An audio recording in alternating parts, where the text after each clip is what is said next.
Bonjour à tous. Aujourd'hui, nous allons parler de l'entretien professionnel.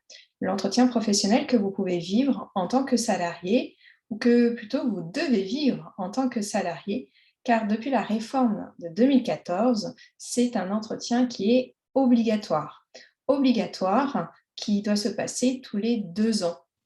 Donc, vous avez dû en avoir un en 2016, en 2018 et en 2020. C'est un entretien qui se fait avec un responsable, donc votre supérieur hiérarchique, un membre de la direction ou si vous avez un service RH, un RH. La plupart du temps, ça se fait directement avec votre supérieur hiérarchique. Alors, comment ça se déroule? Eh bien, il y a plusieurs thèmes d'échange. Voici un exemple d'entretien professionnel, mais bien sûr, chaque entreprise a le sien. Donc, en fait, vous allez avoir bien sûr un côté fiche signalétique avec votre contrat de travail, la date d'embauche dans votre entreprise, le poste actuel, l'ancienneté dans le poste, les postes précédents dans l'entreprise et votre durée de travail. L'entretien professionnel est un entretien biennal, comme je vous le disais, c'est-à-dire tous les 2 ans. Mais c'est aussi un entretien que l'on fait à l'issue d'un congé longue durée, lorsque on revient d'un congé maternité, d'un congé maladie de longue durée. Donc, ça peut être aussi dans ce cadre-là. On y met la date du précédent entretien, donc normalement 2 ans avant, et puis on inscrit la personne chargée de l'entretien. Ça, c'est la base. Après, dans les entreprises, eh bien, il peut y avoir cette première partie de bien-être, de QVT. QVT qui est la qualité de vie au travail. Donc là, voici un exemple de cette première partie du bilan de la période écoulée depuis le dernier entretien, donc les 2 ans. Et on a envie des fois de savoir comment se sent le salarié. Donc vous pouvez avoir des questions comme ça, comment vous vous sentez dans votre travail, avec une échelle de 1 à 5, 5 étant la note la plus positive. Le poste que vous occupez, est-ce qu'il vous plaît? Est-ce que les relations avec les autres membres de votre équipe sont bonnes? Est-ce que vous estimez travailler dans de bonnes conditions de travail? C'est à vous d'y mettre les points qui vous conviennent. Ensuite, il peut y avoir toujours dans ce bilan de la période écoulée tous les souhaits des salariés. C'est-à-dire, on va vous poser la question, comment on pourrait travailler plus efficacement? Qu'est-ce qui vous a manqué? En fait, l'objectif, c'est d'avoir des informations de vous qui travaillez sur le terrain et que vous puissiez faire remonter ces informations-là auprès de votre supérieur hiérarchique. Pareil, au sein de l'entreprise, au sein de l'équipe, est-ce qu'on a une bonne coopération? Comment on peut mieux travailler ensemble? Et puis, une question pour savoir si vous aimeriez développer ou découvrir un projet, une idée, découvrir un service dans l'entreprise, etc. Une autre partie importante dans l'entretien professionnel, ce sont les formations. Les formations déjà que vous avez suivies, donc par rapport à votre formation initiale, mais toutes les formations que vous avez déjà suivies sur les 2 dernières années. C'est-à-dire qu'on y remet l'intitulé de toutes les formations, la durée de la formation, et vous savez qu'à l'issue d'une formation, normalement, vous avez une évaluation à chaud.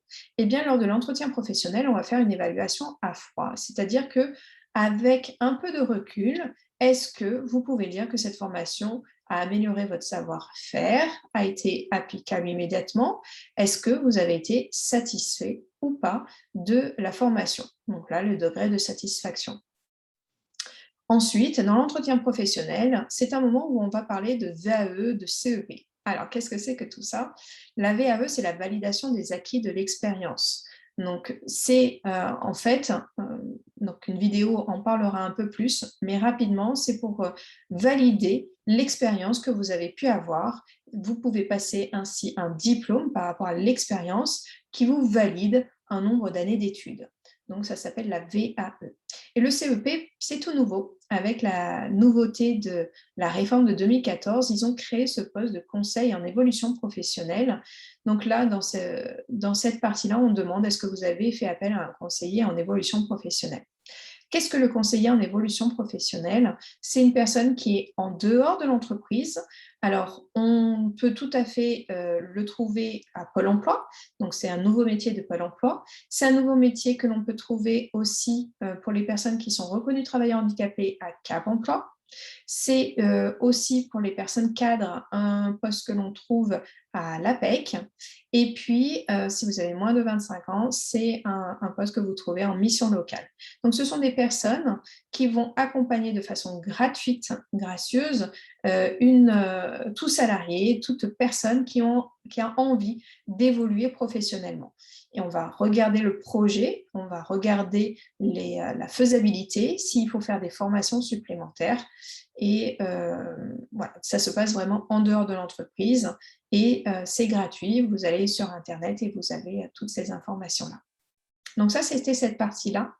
Et la deuxième grande partie, c'est justement votre projet d'évolution, le développement de vos compétences. Donc, est-ce que vous avez des pistes de réflexion sur votre carrière, sur tout ce qui va se passer à court, moyen, long terme? Vous allez pouvoir décrire votre projet, si vous le souhaitez, bien sûr, avec votre supérieur hiérarchique. Est-ce que vous voulez évoluer dans votre emploi, dans un autre emploi de l'entreprise, en dehors de l'entreprise? Si vous n'avez pas de projet, c'est possible aussi.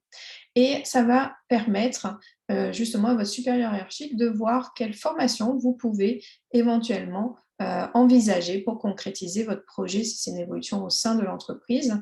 Et donc, ça peut être des projets une formation, donc ça peut être une VAE, comme je viens d'en parler, ça peut être un bilan de compétences que vous souhaitez faire, ça peut être formé au tutorat, ça peut être un projet de création, de reprise d'entreprise. Donc, il faut ici y mettre vos formations. Donc, si vous souhaitez bénéficier d'un conseiller en évolution professionnelle, il faut le cocher. Et dans cette partie d'envie justement de se former, il y a le CPF. Pareil, si vous voulez un peu plus d'informations plus précises sur le CPF, je vous invite à voir l'autre vidéo. Le CPF, c'est le compte personnel de formation. Alors, ça vous dit peut-être rien. On en a beaucoup parlé avec le DIF. Avant, ça s'appelait comme ça, le droit individuel de la formation. Et puis, ça a changé de nom. Maintenant, c'est le compte personnel de formation. Ça, c'est beaucoup plus étoffé. Et vous pouvez, en vous connectant sur moncompteformation.gouv.fr, regarder toutes vos heures, et maintenant ce sont plus des heures, ce sont des euros que vous avez, votre cagnotte que vous avez dans votre CPF. Et cette cagnotte-là va vous permettre de bénéficier de formations. C'est de plus en plus simple à faire. Vous avez droit de plus en plus de formations qui sont éligibles. Donc, je vous invite à vous rendre sur ce site internet. Il y a une application également et vous regardez la formation qui vous tente. Par exemple, vous cliquez anglais, vous tapez distanciel et vous allez avoir plein d'organismes de formation. Vous pouvez bien sûr regarder les avis des uns et des autres, demander un devis. Et si vous validez, une fois que c'est fait, eh bien, votre cagnotte sera diminuée du montant de la formation et l'organisme de formation sera crédité. Vous n'avez absolument rien à faire et c'est ça la nouveauté technologique par rapport à ça. Et donc, vous gagnez de toute façon 500 € par an de formation dans votre CPF. Le CPF, si jamais vous avez une formation qui est un peu plus chère que ce que vous avez dans votre compte personnel de formation, dans votre cagnotte, une formation par exemple qui coûte 3 000 € et que vous n'avez que 2 500, eh bien vous pouvez demander à votre employeur, on appelle ça un abondement, qui puisse compléter, donc là l'exemple que je vous donnais, donc de 500 €, donc que l'employeur puisse compléter pour que vous puissiez bénéficier de la formation. Donc c'est tout à fait possible. Pour finaliser l'entretien professionnel, il y aura toujours une conclusion avec une synthèse de la part de votre responsable et de vous-même.